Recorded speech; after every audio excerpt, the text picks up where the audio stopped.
Good morning મિત્રો, હું અર્પણ વિદ્યા સંકુલથી પટેલ સોનલ ધોરણ 8 વિજ્ઞાનમાં આપનું હાર્દિક સ્વાગત કરું છું. ચેપ્ટર 11 બળ અને દબાણ. બળ અને દબાણની અંદર આપણે કાલે સ્થિત ઘર્ષણ બળ, બરાબર, સ્નાયુ બળ, ઘર્ષણ, સંપર્ક બળ, અસંપર્ક બળ જોયા હતા. સંપર્ક બળ એટલે શું એ જોયું હતું અને સંપર્ક બળની અંદર આપણે બે બળ જોયા હતા. એક આવતું હતું સ્નાયુ બળ અને બીજું હતું ઘર્ષણ બળ. બીજું અસંપર્ક બળ જોયું હતું, એની અંદર હતું ગુરુત્વાકર્ષણ બળ, પછી તો કે ગુરુત્વાકર્ષણ બળ, ચુંબકીય બળ અને સ્થિત વિદ્યુત બળ. આ ત્રણ બળ અસંપર્ક બળ હતા અને બે બળ સંપર્ક બળ હતા.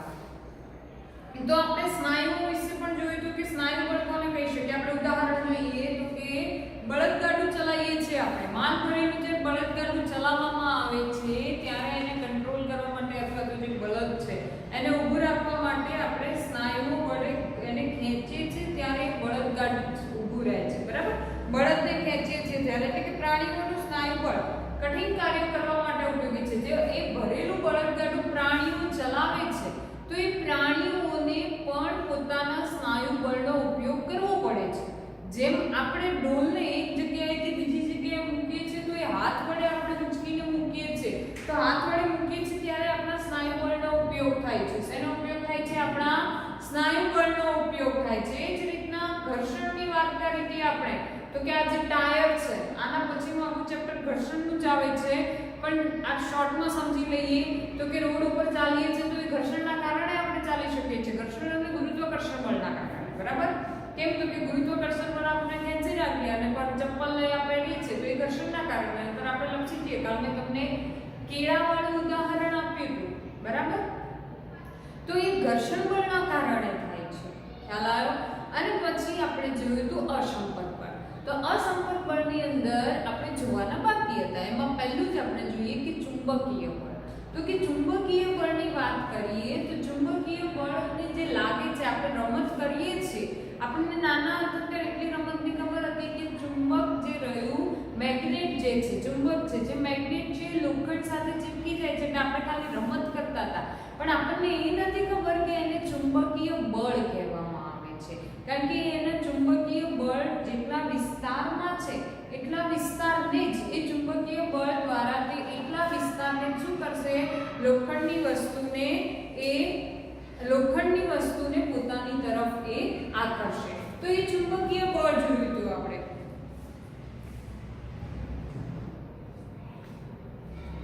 તો આપણે ચુંબકીય બળ વિશે જોયું. તો ચુંબકીય બળની અંદર કે આપણે જોઈએ, તમને બુકની અંદર 135 નંબરના પેજ ઉપર એક રમત આપી છે કે પેન્સિલ લીધી છે, 2-3 પેન્સિલ છે. પેન્સિલ ઉપર જેમ કે જોઈએ આપણે તો હાલમાં જગ્યા તો નથી પણ એમના અહીંયા દર્શાવું છું 1 2 3 આ પેન્સિલ છે. તો આ પેન્સિલની ઉપર ચુંબક મૂકવામાં આવ્યું છે અને બીજા ચુંબક વડે એને ખેંચવામાં આવે છે તો આ પેન્સિલ સાથે રગડીને આ ચુંબક સાથે ચીપકી જાય છે. આપણે નાના હતા ત્યારે આવી રમત રમતા હતા, હજી રમીએ છીએ મેગ્નેટથી, બરાબર. નવા ખેલો કરતા રહીએ છીએ. તો આ જે મેગ્નેટ છે, ચુંબકીય બળ, એને બોલાય છે ચુંબકીય બળ. શું કહેવામાં આવે છે? ચુંબકીય બળ. તો આ જે ચુંબકીય બળ છે એના દ્વારા એ અસંપર્ક બળ કરી શકાય. ક્લિયર? તો એ જ રીતના બીજું હતું ગુરુત્વાકર્ષણ બળ, જે આપણે અહીંયા અત્યારે જોવાનું છે, અને સ્થિત વિદ્યુત બળ એ પણ આપણે જોવાનું છે. ફક્ત ચુંબકીય બળના જ ઉદાહરણો આપણે જોયા કે મેગ્નેટ વડે, ચુંબક વડે આપણે પદાર્થને પોતાની એટલે કે જે બીજું ચુંબક જે લોખંડ જે આયન છે એને પોતાની તરફ આકર્ષી શકે છે. ખ્યાલ આવી ગયો દરેકને? ઓકે. તો આપણે જોઈએ આગળ બીજું સ્થિત વિદ્યુત બળ એટલે શું, તેને અસંપર્ક બળ કેમ કહે છે. એ જ રીતના બીજું હતું સંપર્ક બળ. સ્નાયુ બળને સંપર્ક બળ કેમ કહેવામાં આવે છે? તો કે સ્નાયુ બળને સંપર્ક બળ શા માટે કહેવામાં આવે? તો કે કોઈ પણ પદાર્થ છે એ જ્યારે ભૌતિક સંપર્કમાં હોય ત્યારે જ સ્નાયુ બળ લાગુ પડે છે, માટે તેને સંપર્ક બળ કહી શકાય. કારણ કે ભૌતિક સંપર્કમાં ના હોય તો સ્નાયુ બળ કઈ જ કામનું નહીં. મેં તમને કીધું, મેં ટેબલ પર પેન મૂકી દીધી છે અત્યારે, હવે મારે એને ઉચકવી છે, પેન તમારા હાથમાં આવી જાય તો આવશે? નહીં આવે. પેન મારા હાથમાં આવતી નથી, તો એના માટે શું કરવું પડશે? મારે મારા સ્નાયુઓના જે બળ વડે પેનને ઉચકવી પડશે. હવે પેનને હું અહીંયા ઉંચકું છું સ્નાયુ બળના કારણે. તો આપણે એ સ્નાયુ બળના કારણે શું કરીએ છીએ કે વસ્તુને ઉંચકી શકીએ છીએ અને પેન અને મારા હાથ વચ્ચે સંપર્ક પણ થયો છે, માટે તેને સંપર્ક બળ પણ કહેવામાં આવે છે. ધ્યાન રાખજો, સંપર્ક બળ કોને કહી શકાય છે? સ્નાયુ બળને સંપર્ક બળ પણ કહે છે. તો આપણે હવે અહીંયા જોઈએ સ્થિત વિદ્યુત બળ એટલે શું, તેને અસંપર્ક બળ કેમ કહેવામાં આવે છે?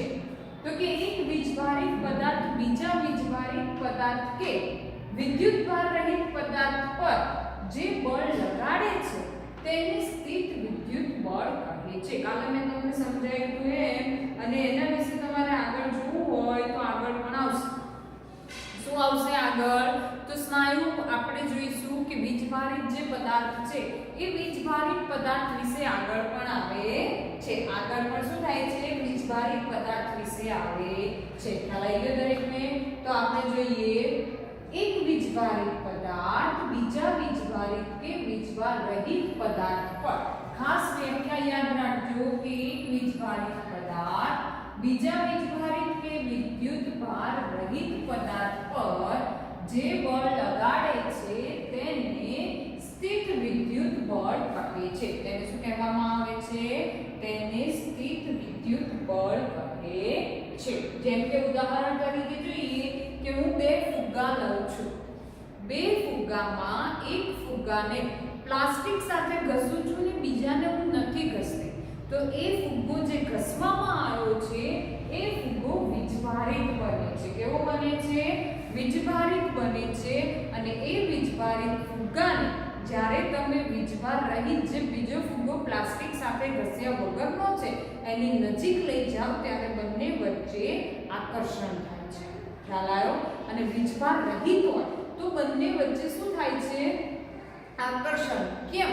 તો કે બંનેની સ્થિતિ પ્રમાણે એક વીજભાર રહિત છે અને એક વીજભારિત છે, બરાબર? અને બીજો વીજભાર છે આમાં પણ છે, પણ બંને કેવી રીતના? તો કે વિરુદ્ધ વીજભારનું આકર્ષણ થશે, વિરુદ્ધ વીજભારનું આકર્ષણ થાય છે. ખ્યાલ આવી ગયો દરેકને? તો આપણે જોઈએ કે બે પદાર્થો વચ્ચે કોઈ ભૌતિક સંપર્ક ન હોવા છતાં પણ બળ લાગે છે, તેથી તેને અસંપર્ક બળ કહે છે. ક્લિયર? એક વીજભારિત પદાર્થ બીજા વીજભારિત કે વીજભાર રહિત પદાર્થ પર જે બળ લગાડે છે તેને સ્થિત વિદ્યુત બળ કહે છે. જે બળ લગાડે છે તેને સ્થિત વિદ્યુત બળ કહે છે. અહીં બે પદાર્થો વચ્ચે કોઈ ભૌતિક સંપર્ક ન હોવા છતાં પણ બળ લાગે છે, તેથી તેને અસંપર્ક બળ કહે છે. બંને વચ્ચે કોઈ જ ભૌતિક સંપર્ક નથી. ચુંબક, બરાબર? ચુંબકીય બળ એ પણ અસંપર્ક બળ જ છે. સ્થિત વિદ્યુત બળ, ગુરુત્વાકર્ષણ બળ, માટે બધાને શું કહેવામાં આવે છે? અસંપર્ક બળ. ખ્યાલ આવી ગયો પ્રશ્નોની અંદર? હવે આપણે જોવાનું છે ગુરુત્વાકર્ષણ બળ વિશે ટૂંકનોંધ સમજાવો. આપણને ગુરુત્વાકર્ષણ બળની ખબર છે કે ગુરુત્વાકર્ષણ બળ એટલે શું? તો કે ગુરુત્વાકર્ષણ બળ એટલે કે પદાર્થ પોતાની તરફ ખેંચી રાખે છે. જેમ કે આપણે પૃથ્વીની વાત કરીએ તો આપણી પૃથ્વીમાં ગુરુત્વાકર્ષણ બળ હોવાના કારણે આપણે બધા પૃથ્વી તરફ ખેંચાયેલા છે. આપણે આ ચાલી શકીએ છીએ, દોડી શકીએ છીએ, કૂદી શકીએ છીએ. શેના કારણે? તો કે પૃથ્વીના ગુરુત્વાકર્ષણ બળના કારણે. શેના કારણે? પૃથ્વીના ગુરુત્વાકર્ષણ બળના કારણે આપણે ચાલી શકીએ, દોડી શકીએ, કૂદી શકીએ. બીજું તમને કહું કે તમને ક્યારે પણ એ જોયું કે તમે હંમેશા બોલને ઉપરની તરફ ફેંકો છો તો એ બોલ હંમેશા પાછો જ આવે છે, ઉપર કેમ નથી જતો રહેતો? ત્યારે વિચારો, તમે ઉપર જે પણ વસ્તુ તમે ઉપરની તરફ ફેંકો છો એ બધી જ વસ્તુ નીચે જ આવે છે, ઉપર નથી જતી રહેતી. કેમ નથી જતી રહેતી? બરાબર? તો ગુરુત્વાકર્ષણ બળના કારણે. શેના કારણે? ગુરુત્વાકર્ષણ બળના કારણે.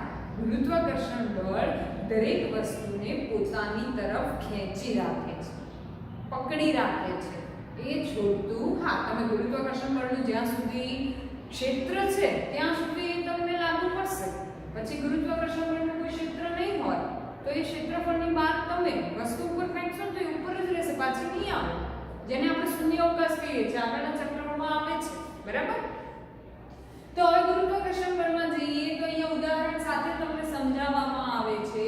તો ગુરુત્વાકર્ષણ બળ વિશે ટૂંકનોંધ સમજાવો.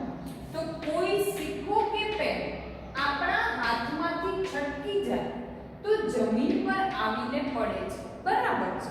આ પેન છે, મારા હાથમાંથી છટકી ગઈ તો ક્યાં જઈને પડે છે? જમીન ઉપર. આમ કેમ નથી જતી રહે? કેમ? તો કે ગુરુત્વાકર્ષણ બળ તેને ખેંચી રાખે છે. તો એ જ બીજો પોઈન્ટ, ફરી એક વખત એક પોઈન્ટ સમજાઈ દઉં કે કોઈ સિક્કો કે પેન આપણા હાથમાંથી છટકી જાય છે તો તે જમીન પર આવીને જ પડે છે, બરાબર? બીજો પોઈન્ટ જોઈએ એમાં, સિક્કો કે પેન જ્યારે આપણા હાથમાં હોય છે, સિક્કો કે પેન જ્યારે આપણા હાથમાં હોય છે ત્યારે સ્થિર હોય છે. મારા હાથમાં છે તો સ્થિર છે, હું એને ફેંકું છું, ગતિમાં આવી અને નીચે તરફ ગઈ, ઉપર તરફ ના ગઈ. જો ઉપર ફેંકીશ તો પણ પાછી નીચે જ આવે છે. ખ્યાલ આવ્યો? તો સિક્કો કે પેન જ્યારે આપણા હાથમાં હોય છે ત્યારે સ્થિર હોય છે, પણ છટકી ગયા બાદ તેઓ નીચે જમીન તરફ ગતિ કરવા લાગે છે. છટકી ગઈ તો એ ક્યાં જશે? તો કે જમીન તરફ ગતિ કરવા લાગે છે. ક્લિયર? જ્યારે આપણા હાથમાં હોય છે ત્યારે તે સ્થિર હોય છે, પણ જ્યારે છટકી જાય છે ત્યારે તે નીચે તરફ ગતિ કરવા લાગે છે. એટલે કે અત્યારે સિક્કો કે પેનની અવસ્થા બદલાય છે. સિક્કો કે પેનની શું થાય છે? અવસ્થા બદલાય છે. ક્યારે અવસ્થા બદલાય છે? તો કે જ્યારે તે આપણા હાથમાંથી છટકી જાય છે ત્યારે તેની અવસ્થા બદલાય છે. ખ્યાલ આવી ગયો દરેકને? જે બળના કારણે આ ગતિની અવસ્થા બદલાય છે તે બળને પૃથ્વીનું ગુરુત્વાકર્ષણ બળ કહે છે. તો અહીંયા ગુરુત્વાકર્ષણ બળની વ્યાખ્યા થઈ. શેની વ્યાખ્યા થઈ? ગુરુત્વાકર્ષણ બળની. શું વ્યાખ્યા લખવાની? તો કે જે બળના કારણે ગતિની અવસ્થા બદલાય છે, જે બળના કારણે ગતિની અવસ્થા બદલાય છે તે બળને પૃથ્વીનું ગુરુત્વાકર્ષણ બળ કહે છે. ક્લિયર વ્યાખ્યા? ગુરુત્વાકર્ષણ બળ એટલે શું? તો કે જે બળના કારણે ગતિની અવસ્થા બદલાય છે તે બળને ગુરુત્વાકર્ષણ, પૃથ્વીનું ગુરુત્વાકર્ષણ બળ કહે છે. ગુરુત્વાકર્ષણ બળમાં ખ્યાલ આવી ગયો? અહીંયા કોઈ જ સંપર્ક છે ને, માટે આને પણ અસંપર્ક બળ જ કહેવામાં આવે છે. ઓકે, હવે આગળ જોઈએ, બરાબર? તો એમાં આગળ બીજો પ્રશ્ન પણ આપ્યો છે કે કોઈ પદાર્થ તેના સિવાયના બીજા પદાર્થ પર ગુરુત્વાકર્ષણ બળ લગાડે છે. એટલે કે એક પદાર્થ બીજા પદાર્થ પર ગુરુત્વાકર્ષણ બળ લગાડે છે. એક પદાર્થ બીજા પદાર્થ પર ગુરુત્વાકર્ષણ બળ લગાડે છે. કે દરેક પદાર્થ તેના સિવાયના બીજા પદાર્થ પર ગુરુત્વાકર્ષણ બળ લગાડે છે. એક પદાર્થ બીજા પદાર્થ પર ગુરુત્વાકર્ષણ બળ લગાડે છે, લાગે છે. આપણી ઉપર ગુરુત્વાકર્ષણ બળ છે જ, એટલે જ આપણે ચાલી શકીએ છીએ. ખ્યાલ આવી ગયો? ઓકે, આગળનો પ્રશ્ન. હવે આ જે પ્રશ્ન રહ્યો એ તમારે કારણ સ્વરૂપે પૂછાય છે. કયા સ્વરૂપે પૂછાય છે? કારણ સ્વરૂપે. તો એ કારણ સ્વરૂપે પૂછાય છે તો એ પ્રશ્નની અંદર આપણે ધ્યાન આપી દઈએ કે સાયકલ ચાલતી વખતે જ્યારે પેન્ડલ મારવાનું બંધ કરવામાં આવે, સાયકલ જ્યારે ચાલતી હોય છે ત્યારે પેન્ડલને મારવાનું બંધ કરવામાં આવે છે ત્યારે સાયકલ ધીમી પડીને અટકી જાય છે. સાયકલ શું થઈ જાય છે? ધીમી પડીને અટકી જાય છે. કેમ એ ધીમી પડીને અટકી જાય છે? તો જ્યારે મેં તમને ઘર્ષણ સમજાવ્યું ને ત્યારે આ એક ઉદાહરણ લીધું હતું. હવે આપણે પદ્ધતિ સર્જવાનું છે. તો જુઓ કે સાયકલને પેન્ડલ મારવાનું બંધ કરવામાં આવે છે. સાયકલને શું કરવામાં આવે છે? કે જ્યારે હું સાયકલ ચલાવું છું, ચલાવતા મેં પેન્ડલ મારવાનું બંધ કરી દઉં તો શું થશે? તો કે જે સાયકલનું ટાયર છે તે અને રોડ બંને વચ્ચે ઘર્ષણ થાય છે. તો અહીંયા જો ધ્યાન આપવું જ આપ્યું છે કે ત્યારે જમીન અને સાયકલના ટાયર વચ્ચે પ્રવર્તતું ઘર્ષણ બળ જે સાયકલની ગતિનો વિરોધ કરે છે. જે શું કરે છે? સાયકલની ગતિનો વિરોધ કરે છે અને તેનું પ્રભુત્વ વધી જાય છે. શું થાય છે? તેનું પ્રભુત્વ વધી જાય છે, એટલે કે ઘર્ષણનું પ્રભુત્વ વધી જાય છે. અને એ જ સમયે હવાનું ઘર્ષણ બળ પણ સાયકલની ગતિનો વિરોધ કરતો હોય છે. હવા પણ ગતિનો વિરોધ કરે છે, સાયકલનું પેન્ડલ મારીએ છે, જમીન સાથે ઘસાય છે, આમ જઈએ છે એટલે સામેની પવન આપણને રોકે છે, ઘર્ષણ લાગે છે. તો આ બંને ઘર્ષણ બળના કારણે સાયકલ સ્ટોપ થઈ જાય છે. સાયકલ કેવી થઈ જાય છે? તો કે સાયકલ ઊભી રહી જાય છે. ક્લિયર? તેથી થોડું અંતર કાપીને સાયકલ સ્થિર થઈ જાય છે. શેના કારણે? ઘર્ષણના કારણે. ક્લિયર? આપણને જે ઘર્ષણનો જે પોઈન્ટ આપ્યો છે એની વાત કરીએ છીએ. ક્લિયર? હવે આગળ આવે છે દબાણ એટલે શું? સિમ્પલ છે. જે વસ્તુને તમે દબાવો છો એ દબાણ લાગ્યું કહેવાય. જે વસ્તુને તમે દબાવો છો તે દબાણ લાગ્યું કહેવાય. તો કે અહીંયા વ્યાખ્યા જોઈએ આપણે કે દબાણ કોને કહેવામાં આવે છે. તો કે દબાણ એટલે શું તેનું સૂત્ર લખો અને શું પ્રવાહીઓ અને વાયુઓ દ્વારા પણ દબાણ લાગે છે? હા, લાગે જ છે. તો પહેલા આપણે એની વ્યાખ્યા લખીએ. દબાણ એટલે શું? તો કે એકમ ક્ષેત્રફળથી લાગતા બળને દબાણ કહે છે. આ જેટલું એકમ ક્ષેત્રફળ છે, જેમ કે આપણે ચોરસ દોર્યું, આ ચોરસનું જેટલું ક્ષેત્રફળ છે, આ ક્ષેત્રફળ પર જેટલું દબાણ લાગે છે, આ ક્ષેત્રફળ પર જેટલું દબાણ લાગે છે એને દબાણ કહેવાય. આ ક્ષેત્રફળ દીઠ જે બળ લાગે છે, આ ક્ષેત્રફળમાં જેટલું બળ લાગ્યું તેને કહેવાય દબાણ. ક્લિયર? ખ્યાલ આવી ગયો દબાણ કોને કહેવાય? તમે જેટલી જગ્યામાં બેઠા છો એ તમારું દબાણ કહેવાય. આજુબાજુ ક્યાંય ના લાગે. તો એકમ ક્ષેત્રફળ દીઠ લાગતા બળને દબાણ કહે છે. એકમ ક્ષેત્રફળ દીઠ લાગતા બળને શું કહેવામાં આવે છે? દબાણ. ક્લિયર? તો આગળ જોઈએ એનું સૂત્ર કે દબાણ બરાબર બળ અપોન જે સપાટી પર લાગતું હોય તેનું ક્ષેત્રફળ.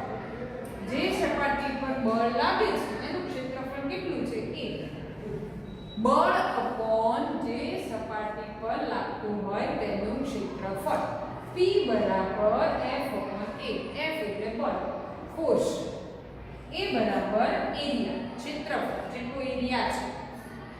P બરાબર પ્રેસ, બરાબર ફોર્સ પ્રેસ. પ્રેસ બરાબર ફોર્સ અપોન એરિયા. ક્લિયર? આવી ગયું? હવે આપણે પ્રશ્ન પૂછ્યો છે કે શું પ્રવાહીઓ અને વાયુઓ દ્વારા પણ દબાણ લાગે છે? હા. કેમ પ્રવાહીથી દબાણ ના લાગે? તમને વજન નહીં લાગતું, દબાણ નહીં આવતું. હવા પ્રેશર, ધક્કો લાગે, હવાનો ધક્કો, હવા આવે છે તો આપણે ઉડાડી નહીં લાગતું? તો એ પણ હા. તો કે હવા અને પ્રવાહી દ્વારા પણ દબાણ લાગે છે. તો કે હા, પ્રવાહીઓ અને વાયુઓ દ્વારા પણ દબાણ લાગે છે. તો ખ્યાલ આવી ગયો અહીંયા તમને? અહીંયા આપણે જે આજના આ ભાગમાં જોયા કે સ્થિત ઘર્ષણ વિદ્યુત બળ એટલે શું, ગુરુત્વાકર્ષણ બળ વિશે જોયું, અસંપર્ક બળ છે બંને એ પણ આપણે જોયું, એક કારણ જોયું અને દબાણ વિશે જોયું. આના પછીના ભાગની અંદર આપણે સંપર્ક બળ, અસંપર્ક બળને જે ક્ષેત્રફળ જે છે એ એના ઉપરથી જ એના કારણો ઉદાહરણ સાથે જોવાના છે. બરાબર? તો આ ભાગની અંદર તમને ના ખબર પડે તો તમે મને પૂછી શકો છો. બરાબર? શરમાયા વગર કે કોઈ તમને ખીજાશે, તમને એમ થતું કે મેડમને ફોન કરી